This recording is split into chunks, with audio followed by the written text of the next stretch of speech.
हमारा यूथ है जो इंटरव्यूज़ के अंदर, चाहे वो यूपीएससी हो, चाहे वो एचपीएससी हो, चाहे किसी और प्रदेश की पब्लिक सर्विस कमीशन के अंदर हो, रह गया कुछ परसेंटेज से, उसको इंडक्ट कर कर भी उसको भी ट्रेन करेंगे, चाहे वो कोचिंग की सहयोग हो, चाहे उसकी एजुकेशन की सहयोग। ये जो हर महीने रिप्लेस आपने कहा है कि जो नॉन इफेक्टिव जिनका रिव्यू किया जाएगा वीकली और महीने के बाद जो है उसके अंदर चेंजेस हो सकते हैं, इसका क्या रहेगा प्रोसेस? अगर कोई बच्चा महीने के अंदर अपने टाइमली एग्जामिनेशन नहीं देता, कोई बच्चा पोर्टल पे लॉगिन ही नहीं करता, तो उनको रिव्यू कर कर जो नेक्स्ट कैंडिडेट है, जैसे 50,000 हम लेंगे तो 50,000 1 2 3 4 5 भी होंगे, उनके साथ साथ उनको हम चेंज करते रहेंगे।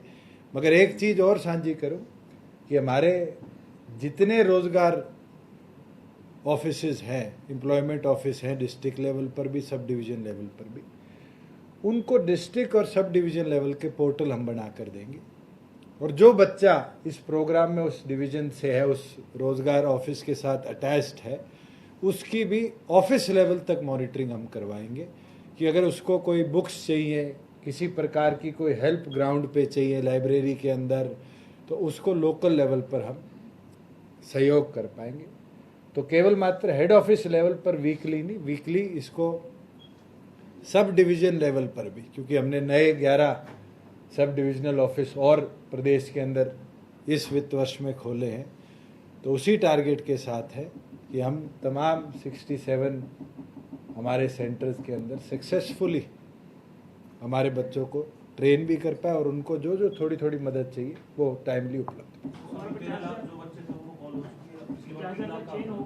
3 लाख का आंकड़ा उनका था जो प्राथमिक थे, जिनको इस प्रोग्राम में हमने इंडक्ट कराना था। हमारा टारगेट ये था कि बाय एंड ऑफ सितंबर हम तमाम 13 लाख को कॉल करेंगे, क्योंकि प्राथमिकता इस प्रोग्राम को चलाने की थी। तो जो हमने टॉप 90 परसेंटाइल से ऊपर वाले बच्चे थे, प्राइमरी तौर पर सबसे पहले उनसे ही चर्चा कर कर इस प्रोग्राम को बनाने का कार्य किया। लेकिन टॉप 90 में रूरल एरिया के कहाँ आए, जो 70% और 30% का रेशो बाकी है?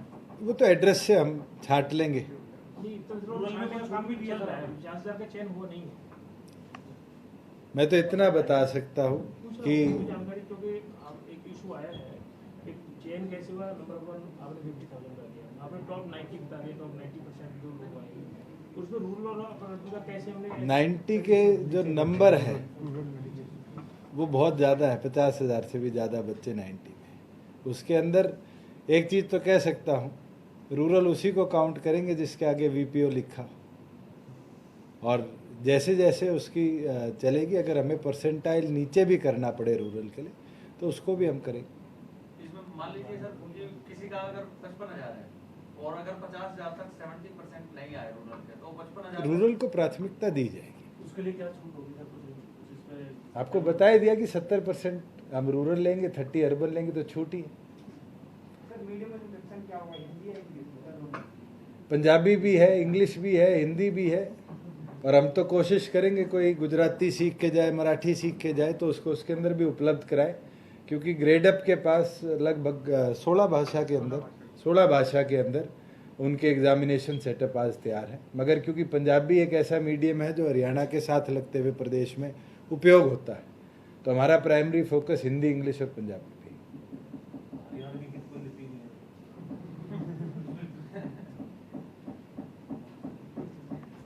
इसके अलावा विधानसभा सत्र की बात, लगातार जिस तरीके से मुख्यमंत्री कोरोना पॉजिटिव हुए, विधानसभा स्पीकर हुए, किस तरीके से लगता है सेशन जो है बीएससी में हालांकि तय हो रहा है, लेकिन आपको क्या लगता है किस तरीके से?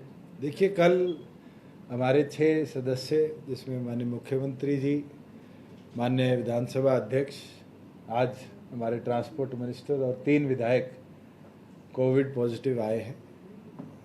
आगे सेशन के अंदर कैसे कार्रवाई रहेगी ये तो कल सुबह 11 बजे बीएससी तय करेगी। मगर क्योंकि स्पीकर ने अपनी पावर डिप्टी स्पीकर को डेलीगेट कर दी है, मुझे लगता है कि थोड़ी देर बाद विस्तारित तरीके से सदन की कार्रवाई के ऊपर वो आपसे स्वयं चर्चा करेंगे कि किस तरीके से आगामी जो 2 दिन का सेशन है उसको चलाया जाए। लेकिन स्पीकर या जो डिप्टी स्पीकर है, स्पीकर काम करेंगे, वो का काम तो केवल वहाँ की विधानसभा की कार्य का संचालित करना है। तय अवधि जो कितना कार्य होगा, अब क्योंकि सीएम के तौर पे अब आप भी वहाँ पर सदन में नेता होंगे, सदन के नेता होंगे, तो उस एंगल से अभी सरकार की जो अभी अगर डिस्कशन हुई हो, हमारा 2 दिन का टेंटेटिव शेड्यूल सरकार की तरफ से गया है, तो क्या इसको कट शॉर्ट करने का कोई अभी कोई प्लानिंग हुई है क्या? इसके ऊपर कल क्योंकि 11 बजे बीएसी और 2 बजे सेशन है, जिसके अंदर नेता प्रतिपक्ष भी होंगे, होम मिनिस्टर भी होंगे, और क्योंकि स्पीकर के तौर पे डिप्टी स्पीकर हैं, हम चारों बैठकर इसके ऊपर चर्चा भी करेंगे और इस सेशन को कैसे चलाया जाए उसके ऊपर, क्योंकि हमारे एक सिटिंग सदस्य का भी निधन इन 6 महीने के अंदर हुआ है, ओबिचुरी भी उनको हम कल देंगे। कैसे सदन की कार्रवाई चलेगी, मेरे ख्याल से बीएससी के अंदर फैसला ये होगा, उसके बाद ही आपके साथ बेहतर तरीके से हम बता। एक कल आपका बयान आया था, थोड़ा अगर कर पाए तो राइट टू रिकॉल का क्या हम बिल लेके आ ही रहे हैं कल वाले जो उसमें सेशन शुरू हो रहा है? चौधरी देवीलाल जी का एक सपना था कि अगर कोई इलेक्टेड रिप्रेजेंटेटिव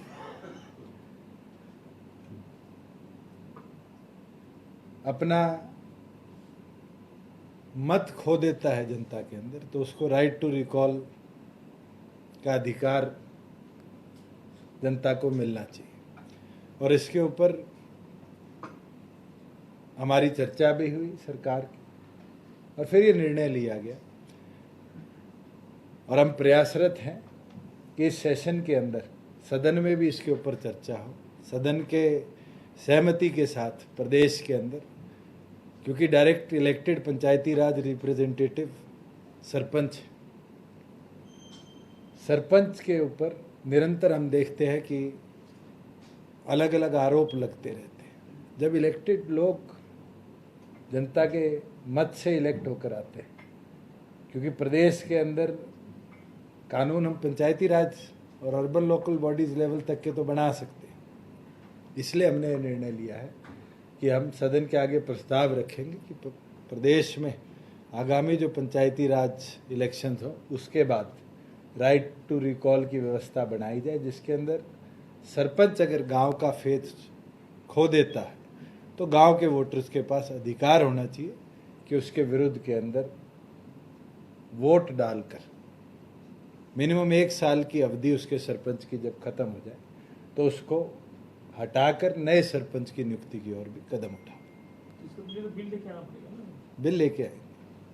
सर, कुछ और कॉमन मिनिमम प्रोग्राम से संबंधित बिल भी थे। 50% महिलाओं को पंचायत में जो बनाने की बात थी, 75% का है, उनको लेकर के क्या आपकी तैयारी की आप सदन में? मेरे ख्याल से केवल मात्र कॉमन मिनिमम ही नहीं, चाहे 7A के अंदर तब्दीली की बात हो, चाहे हमारी रजिस्ट्रीज की कैंसिलेशन की पावर रजिस्ट्रार जो कि डीसी होता है उसको देने की बात हो, कई ऐसे अहम बदलाव हैं।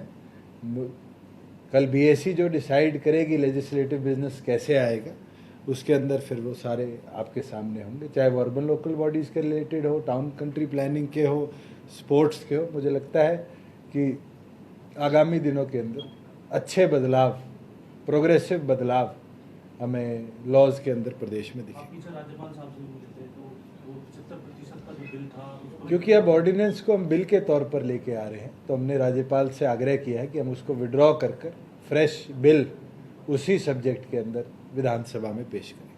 तो हमने राज्यपाल को लिख दिया है कि हम इसको विड्रॉ करते हैं, हमारी ओर से चला गया। तो लेकिन उससे पहले वो राष्ट्रपति को भेज चुके थे, उस पर राज्यपाल के पास पावर है कि वो उसको विड्रॉ। भेज देंगे कि हम वापस कर देंगे। और बिल में वही जो बातें एलआर ने लिखी थी और फिर वो जो संवैधानिक मामला आया था, वो तो फिर बिल में फिर वही इशू आएगा, आप बिल तो आने दो, या उसमें हम रेक्टिफाई कर रहे हैं? आप बिल आने दो, आपको अच्छी तरीके से समझ। दोनों विषयों का बिल है। 50% महिलाओं का जो 50% महिलाओं का है, 8% BCA की रिजर्वेशन है, राइट टू रिकॉल है, कई ऐसे बदलाव हैं जो प्रदेश के पंचायती राज को भी चेंज करेंगे, 75% युवा के रोजगार को भी नई दिशा देने का काम करेगा। अगर हम टाउन प्लानिंग का 7A अमेंडमेंट देखें, रजिस्ट्रेशन के अंदर डीड कैंसिलेशन की पावर देखें, तो शायद ये हमारे रेवेन्यू सिस्टम को भी दुरुस्त करने का काम करेगा। और जिस तरीके से एक चीज़ ध्यान जी करना चाहूँ कि कल सुबह से हमारे अर्बन एरियाज़ के अंदर भी रजिस्ट्रेशन की ऑनलाइन बुकिंग शुरू हो चुकी है और अच्छे तरीके से हमें जो डाटा आया है वो बताता है, एग्जैक्ट नंबर तो मैं अभी साझे नहीं कर पाऊँगा, मगर वो बताता है कि किस अच्छे तरीके से जो यूएलबी और टाउन प्लानिंग का एनओसी का और साथ में उनके फीस पेमेंट का जो ऑनलाइन पोर्टल प्रदेश सरकार ने प्रस्तावित किया था वो बना है और रेवेन्यू सिस्टम के साथ दुरुस्ता के साथ वो चल रहा है। आने वाले दिनों के अंदर जो दिक्कतें हमें आती थी उसमें बहुत बेहतरीन सुधार देगी। ये तो अब रजिस्ट्री खुल गई है, ये कहते हैं। अगर ऑनलाइन बुकिंग खुल गई है तो अगले सोमवार से रजिस्ट्री भी खुल जाएगी। तो टोकन शुरू हुआ। अभी एक हफ्ते का हमने अर्बन एरिया की ऑनलाइन बुकिंग शुरू करी थी जो नेक्स्ट वीक से फिर एक्टिवली तो वो जो टाउन कंट्री प्लानिंग का जो एनओसी जहाँ था सॉफ्ट उनका 14 दिन का डीम्ड अप्रूवल का सॉफ्टवेयर अपडेट आया है कि अगर टाउन प्लानिंग किसी भी एनओसी के ऊपर 14 दिन एक्शन ही लेगी तो वो इंडस्ट्री जैसे डीम्ड अप्रूव करती है वैसे ही डीम्ड अप्रूव मान। 14 दिन तो रजिस्ट्री रुकी रहेगी। तो पहले प्रोसेस में तो 40 दिन भी रुकती थी, हम वही कहना भी उसके अंदर ऑफिसर्स के ऊपर ये डायरेक्शन है कि वो 14 दिन में इसको निपटाए। तो पहले अपॉइंटमेंट ली, रजिस्ट्रेशन की जो टेम्पलेट आपने दिए हैं। अपॉइंटमेंट लेने की ज़रूरत नहीं है। पहले आपकी कोई भी प्रॉपर्टी आईडी है, अगर वो फ्लैग होती है अर्बन लोकल बॉडीज़ की तो आप अर्बन लोकल बॉडीज़ की वेबसाइट पर डाइवर्ट हो गए। उसके अंदर दो आपके चार्जेस के ऊपर आपको एनओसी चाहिए होती है, एक डेवलपमेंट चार्ज पे, एक प्रॉपर्टी टैक्स पे। दोनों की ऑनलाइन पेमेंट हो सकती है। दोनों की ऑनलाइन पेमेंट अगर होगी तो वो आपको पेमेंट होते ही दोबारा रेवेन्यू डिपार्टमेंट की वेबसाइट पे डाइवर्ट कर देगा और उसमें आपकी प्रॉपर्टी आईडी पे ग्रीन टिक लग जाएगी। इसी तरीके से अगर कोई 7A एरिया के अंदर है, कंट्रोल्ड एरिया में, अगर उसके अंदर कोई ऑब्जेक्शन लगती है तो आपको कंट्री टाउन प्लानिंग की वेबसाइट के ऊपर अप्लाई करना पड़ेगा ऑटोमेटिकली और आप अप्लाई करेंगे डाइवर्ट हो जाएगी 7A के लिए। ऑटोमेटिकली। जब तक आपकी ये एनओसीज नहीं आती, जब तक ये ऑब्जेक्शंस फ्लैग ऑफ नहीं होते, आपकी रजिस्ट्री की बुकिंग नहीं आएगी। जिस दिन आपकी एनओसीज क्लियर हो जाती है या ग्रीन टिक आ जाता है, you are good to go for your registries. और जो हमने 7A का जो अमेंडमेंट तो अभी लेके आए हैं, तो अभी तो फिर टीसीपी के पास तो पुराना एक्ट पड़ा है, तो 2 कनाल का अब एग्रीकल्चर लैंड का, तो उसका क्या बना? उसको हमने पीछे कैबिनेट के अंदर ऑर्डिनेंस के माध्यम से। एक विषय जो काफ़ी दिनों से अभी आपका बयान उस पर नहीं है, बाकी तो सब पे आया है, जो एससीटी की रिपोर्ट थी। एससीटी की रिपोर्ट नीचे होम मिनिस्ट्री की तरफ से सिफारिश होकर चली गई, उस पर आपका बयान आता है। तो उसके बाद चीफ मिनिस्टर ऑफिस से चीफ सेक्रेटरी के पास चला गया, चीफ सेक्रेटरी ऑफिस से भी वापस चला गया। एससीटी में जो बात अभी तक आपको पढ़ी भी आपने, अभी तक आबकारी विभाग में क्या दुरुस्ती करने जा रहे हैं? मैं बेहतर रहेगा आपके साथ एक दिन आराम से बैठ के आधा घंटा सिर्फ आबकारी विभाग पे लगाऊं, क्योंकि कई ऐसी चीज़ें हैं जो मैं आपके साथ साझी करूंगा पिछले 1 क्वार्टर की और पिछले 1 दशक के फर्स्ट क्वार्टर की, तो शायद आपको खुशी होगी कि प्रदेश में बड़ी अच्छी इंप्रूवमेंट्स आएगी। कोविड की वजह से रेवेन्यू वगैरह का कुछ वही देखो मैं फिर आप या तो आप दोबारा मेरे साथ चाय नहीं पीना चाहते सारे। आपके तो 11 डिपार्टमेंट है, रोज चाय बनवाना। तो बड़ी खबर आपके टीवी स्क्रीन पर, डिप्टी सीएम दुष्यंत चौटाला को अभी आप सुन रहे थे। आत्मनिर्भर हरियाणा अभियान में एक और अहम कदम, युवाओं को 75% रोजगार का वादा होगा पूरा।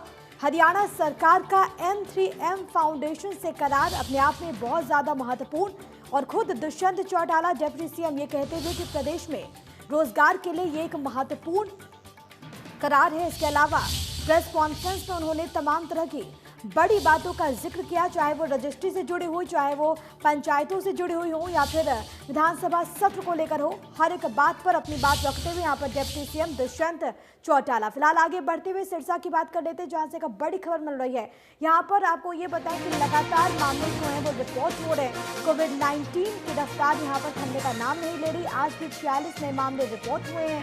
कुल 588 एक्टिव केस जिले में इस वक्त है। अब तक 11 लोगों ने जान गंवा दी है कोरोना की जद में आने से। तो ये बड़ी खबर आपकी टीवी स्क्रीन पर। बहुत तेजी के साथ मामले यहाँ पर बढ़ते हुए, इन सब के बीच हर स्तर से यही अपील कि आम लोग सावधानी बरतें। हर दिन नए मामले जिस तरीके से रिपोर्ट हो रहे हैं, उसने चिंताओं को बहुत ज्यादा बढ़ा दिया है।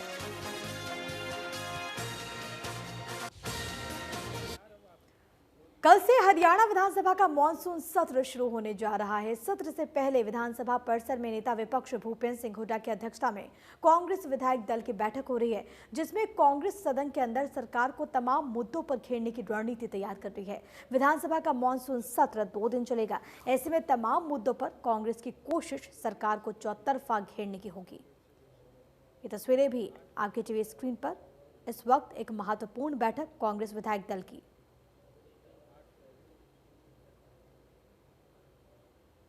तो ये तस्वीरें आप देख पा रहे हैं, नेता विपक्ष भूपेंद्र सिंह हुड्डा की वहां पर मौजूदगी। कुमारी सैलजा कांग्रेस प्रदेश अध्यक्ष भी वहां पर मौजूद, और इसके अलावा तमाम विधायक वहां पर मौजूद हैं। और एंट्री से पहले, इस मीटिंग से पहले तमाम विधायकों की रिपोर्ट चेक की गई और निगेटिव होने पर ही उन्हें अंदर एंट्री मिली। और इसके बाद ये जो बैठक है ये जारी है। इसमें तमाम तरह की बड़ी बातों का जिक्र इस दौरान हो रहा है कि आगे किस तरीके से कांग्रेस नजर आएगी, कौन कौन से ऐसे मुद्दे जिसको मानसून सत्र में उठाने का काम कांग्रेस पार्टी करेगी। तो आपको ये बताएं कि विधायक दल की बैठक विधानसभा परिसर में शुरू हो चुकी है, लेकिन कुछ विधायकों को विधानसभा में एंट्री के लिए इंतजार भी करना पड़ा। दरअसल कांग्रेस के कुछ विधायक बिना कोरोना रिपोर्ट के यहाँ पर पहुंच गए थे। हालांकि उनकी एंट्री नहीं हुई, वहां पर उन्हें रोक दिया गया, लेकिन उसके बाद इन्होंने रिपोर्ट मंगाई व्हाट्सएप पर, मोबाइल पर, और उन्होंने शो किया, जिसके बाद इन्हें एंट्री दी गई।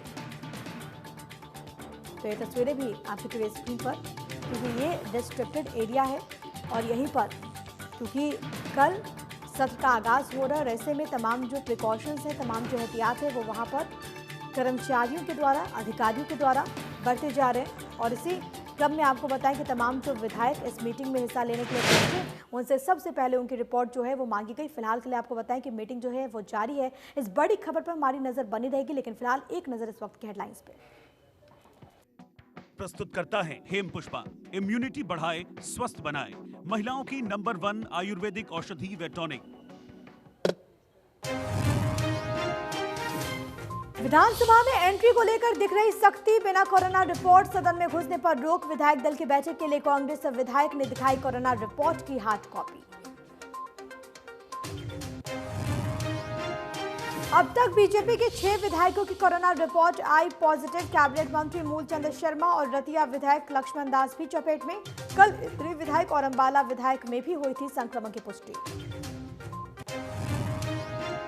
कोरोना संक्रमित होने के बाद गुरुग्राम के मेदांता में भर्ती हुए मुख्यमंत्री मनोहर लाल, ट्वीट में लिखा, पिछले सप्ताह संपर्क में आने वाले कराएं अपना टेस्ट, क्वारंटीन होने की भी अपील की।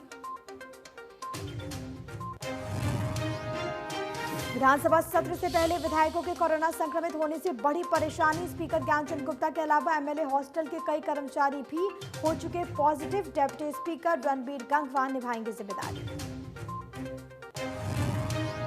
देश में एक दिन में फिर सामने आए करीब 60,000 कोरोना के मामले। 854 मरीजों ने गंवाई जान। 31,64,000 के पार संक्रमित केस। एक्टिव केस 7 लाख से ज्यादा। सिरसा में फिर मिले कोरोना के 46 नए मामले। हरियाणा में 55,000 के पार पहुंचा आंकड़ा। एक्टिव केस 10,000 से कम।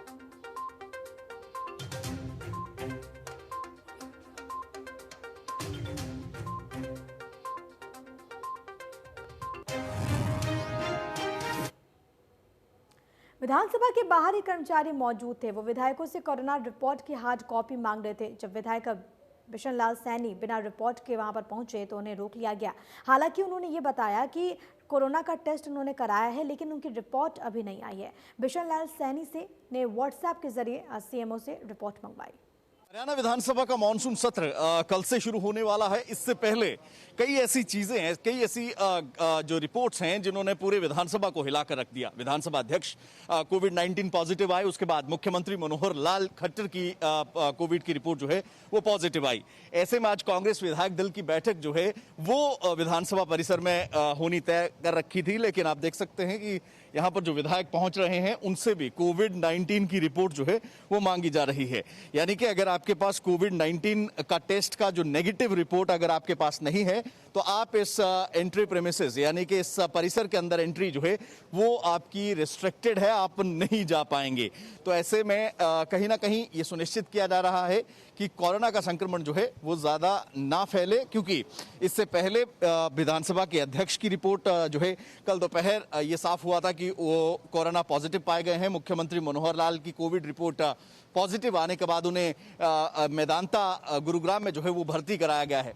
तो आप देख सकते हैं यहाँ पर आज कांग्रेस विधायक दल की बैठक है। विधायक यहाँ पर पहुंचना शुरू हुए थे, लेकिन कोरोना की रिपोर्ट जो है उसकी हार्ड कॉपी नहीं है। तो ऐसे में आप देख सकते हैं कि यहाँ पर जो विधानसभा के जो कर्मचारी यहाँ पर खड़े हैं उनके द्वारा जो है विधायकों को ये पूछा जा रहा है कि क्या उन्होंने टेस्ट कराया, और टेस्ट कराया तो उसकी रिपोर्ट हार्ड कॉपी कहाँ पर है। सर, क्या आपने टेस्ट कराया था, उसकी रिपोर्ट क्या नेगेटिव थी? नहीं, अभी मेरी रिपोर्ट आई नहीं है। अच्छा, आपकी रिपोर्ट अभी तक आई नहीं है। आपने टेस्ट कराया लेकिन आपकी रिपोर्ट करा रखा है, टेस्ट तो करा रखा है, 23 तारीख को कराया था। 23 तारीख को उन्होंने टेस्ट कराया था, लेकिन टेस्ट रिपोर्ट जो है वो अभी तक आई नहीं है। तो ऐसे में अब देखना ये होगा कि क्योंकि ज्यादातर विधायकों की रिपोर्ट्स जो हैं वो या तो उनके द्वारा टेस्ट कराया गया है, पेंडिंग है, लेकिन विधानसभा में एंट्री उसी व्यक्ति को मिलेगी, क्योंकि ये पूरी तरह से रिस्ट्रिक्टेड एरिया जो है वो घोषित है। सिर्फ कोविड-19 की नेगेटिव रिपोर्ट के साथ ही आपको एंट्री जो है वो मिलेगी। तो ऐसे में देखना होगा कि कितने कांग्रेस के विधायक, आज जिनकी विधायक दल की यहाँ पर बैठक है, नेता प्रतिपक्ष और पूर्व मुख्यमंत्री भूपेंद्र सिंह हुड्डा की रिपोर्ट तो नेगेटिव आ चुकी है, लेकिन बाकी कौन कौन से ऐसे विधायक हैं जिनके द्वारा टेस्ट कराया गया है, जिनकी रिपोर्ट यहाँ पर नेगेटिव जो है चेक कर अंदर जाने दिया जाता है, और कितने और विधायक हैं जिनकी अभी तक टेस्ट रिपोर्ट जो है वो पेंडिंग है। तो ऐसी परिस्थितियों में क्या ये बैठक होगी या नहीं, ये इस पर भी संशय बरकरार है। कैंपर्सन शशांक के साथ विपिन परमार, इंडिया न्यूज, चंडीगढ़ विधानसभा। तो मीटिंग से पहले की रिपोर्ट भी आपको दिखा रहे थे, मेरे सहयोगी विपिन परमार वहां पर मौजूद है। हालांकि अब ये जो मीटिंग है, ये जो बैठक है वो जारी है। बताएं आपको कि कल मुख्यमंत्री मनोहर लाल ने कोरोना टेस्ट कराया था, जिसके बाद उनकी रिपोर्ट पॉजिटिव आई है। देर रात ही वो चंडीगढ़ में गुरुग्राम यहाँ से पहुंचे चंडीगढ़ से, और इसके बाद उन्हें मेदांता अस्पताल में भर्ती करा दिया गया। यहाँ पर डॉक्टर्स की टीम वहाँ पर लगातार बनी हुई है, निगरानी कर रही है। आपको यहाँ पर ये भी बताएं कि सीएम ने कल ही ट्वीट कर जानकारी दी थी कि वो कोरोना पॉजिटिव पाए गए हैं। साथ ही साथ उन्होंने उन तमाम लोगों से अपील की थी जो कि उनके कॉन्टैक्ट में आए कि वो ज़रूर अपनी जांच करा ले, और क्वारंटीन होने की भी उन्होंने अपील उन लोगों से की थी।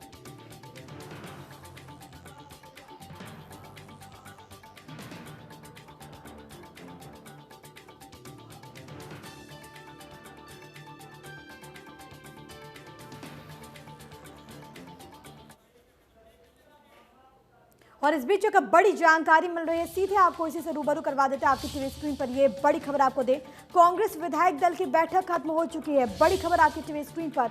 आपको यहाँ पर ये बताएं कि कांग्रेस विधायक दल की बैठक चल रही थी, लेकिन अब वो बैठक खत्म हो चुकी है। आपको बताएं यहाँ पर कि कल से क्योंकि मानसून सत्र का आगाज हो रहा है, और ऐसे में कांग्रेस पार्टी क्या कुछ रणनीति यहाँ पर बनाती हुई वो अपने आप में देखना बहुत ज्यादा दिलचस्प। और इसी को लेकर जो मीटिंग बुलाई गई थी, जिसकी अध्यक्षता खुद नेता विपक्ष भूपेंद्र सिंह हुड्डा कर रहे थे, वो अब मीटिंग जो है वो समाप्त हो चुकी है।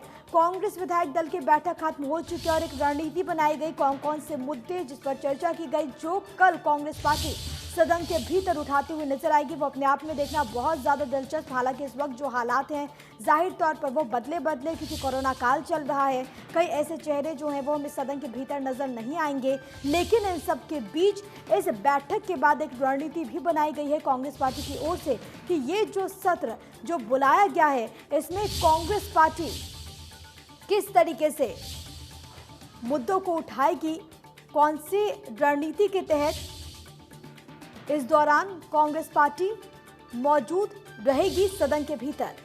सदन में सरकार को घेरने की यहां पर रणनीति बनाई गई। नेता विपक्ष भूपेंद्र सिंह हुड्डा की अध्यक्षता में यह बैठक चल रही थी, जिसमें तमाम विधायकों की मौजूदगी वो अब खत्म हो चुकी है। ये एक बड़ी खबर निकलकर सामने आ रही है आपकी टीवी स्क्रीन पर।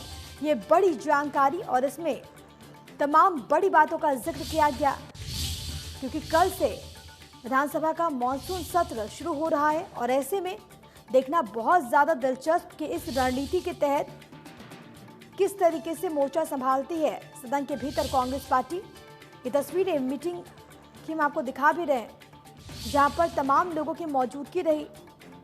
नेता विपक्ष भूपेंद्र सिंह हुड्डा ने खुद इसकी अध्यक्षता की और आप इन तस्वीरों में देख सकते हैं कुमारी सैलजा और तमाम जो विधायक हैं वो इस दौरान मौजूद रहे और इस दौरान चर्चा की गई कि किस तरीके से अपनी आवाज उन तमाम मुद्दों पर जिसको लेकर कांग्रेस पार्टी पिछले कई दिनों से हमलावर नजर आई है, चाहे वो कर्मचारियों का मुद्दा हो, पीटीआई टीचर्स का मुद्दा हो, किसानों से जुड़े हुए मसले हो, इसको लेकर कांग्रेस पार्टी हमेशा से ही सरकार को घेरती हुई नजर आई है और ऐसे में सदन के भीतर कहीं ना कहीं तमाम मुद्दों को भी उठाने का काम कांग्रेस पार्टी यहां पर कर सकती है। तो आपको ये बड़ी जानकारी दे रहे हैं, कांग्रेस विधायक दल की बैठक जो चल रही थी वो खत्म हो चुकी है। जन्मदिन का जश्न लोग अलग अलग अंदाज में मनाते हैं, लेकिन पानीपत के रहने वाले जसमेर सिंह संधू का अपना जन्मदिन मनाने का अनोखा ही अंदाज है। आपको यहां पर यह बताएं कि अलग अंदाज में इन्होंने अपना 62वां बर्थडे मनाया है, क्योंकि आपको बताएं कि वो 62 साल उन्होंने पूरे कर लिए हैं जीवन के और इस मौके पर उन्होंने 62.4 किलोमीटर की दौड़ लगाकर अपनी ही उम्र के आंकड़े को छोटा कर दिया। 62 साल की उम्र में रात 12 बजे उन्होंने पानीपत सेक्टर 6 से शुरुआत की, लेकिन इस बीच एक बड़ी जानकारी मिल रही है, इससे आपको रूबरू करवाते हैं। कुछ देर में गुरुग्राम के लिए रवाना होंगे स्पीकर, ये आपको बड़ी जानकारी दे रहे हैं। गुरुग्राम के मेदांता हॉस्पिटल में भर्ती होंगे स्पीकर ज्ञानचंद गुप्ता। स्पीकर ज्ञानचंद गुप्ता की रिपोर्ट पॉजिटिव आई थी और अब ये बड़ी जानकारी निकलकर सामने आ रही है कि वो कुछ ही देर में यहाँ पर गुरुग्राम के लिए रवाना होंगे और यहाँ पर मेदांता में उनका इलाज होगा, यहाँ पर उन्हें एडमिट किया जाएगा। और इसी के साथ इस बुलेटिन में अभी के लिए फिलहाल इतना ही। नमस्कार।